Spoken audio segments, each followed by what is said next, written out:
औज़ुबिल्लाहिमिनश्शैतानिर्रजीम बिस्मिल्लाहिर्रहमानिर्रहीम। मां आहियां मोहम्मद सुलेमान आरिजो।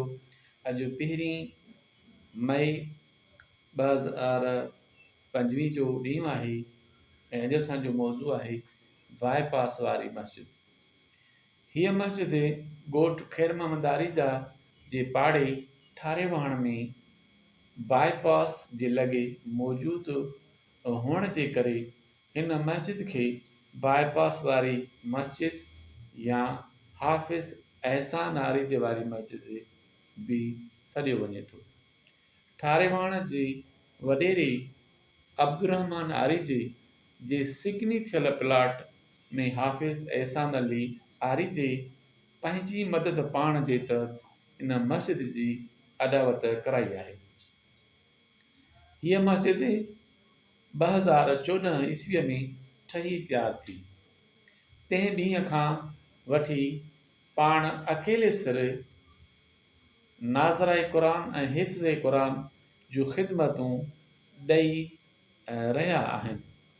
संदसि ख़िदमतुनि जे नतीजे में केतिराई हाफ़िज़ क़ुरान शागिर्द पढ़ी तयारु थिया आहिनि, जिन में संदसि भाणेजो हाफ़िज़ तनवीर अली आरिजो बि हिफ़्ज़ क़ुरान मुकमिल करे दस्तार बंदी कई आहे।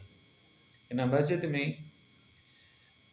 1 तारीख़ 5 महीनो 2025 में हाफ़िज़ एहसान आरिजे सां गॾु संदसि भाणेजो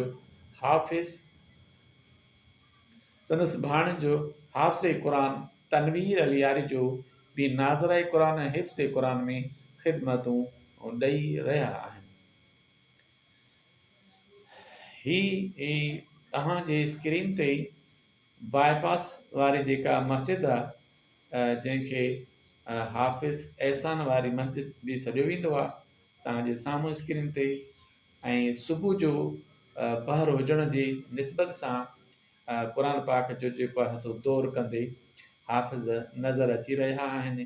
के नाज़राए क़ुरान कनि था ऐं के हिफ़्ज़ कनि था ऐं उनजो सबक़ु ॿुधाइनि था। ही वरी मस्जिद खां ॿाहिरि जो जेको लुक आहे उहो नज़र अचे थो, जंहिंखे असां मदरसो चऊं। ही वरी मस्जिद सां गॾु मदरसो आहे ऐं ही वरी उनजो ॿियो कमिरो आहे जेको तव्हांजे स्क्रीन ते तव्हांखे नज़र अचे पियो।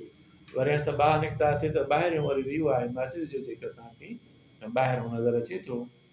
ऐं ही वरी एग्ज़िट पॉइंट आहे, यानी मस्जिद खां ॿाहिरि निकिरण जो जेको दरवाज़ो आहे बाईपास जे तरफ़ रोड ॾांहुं।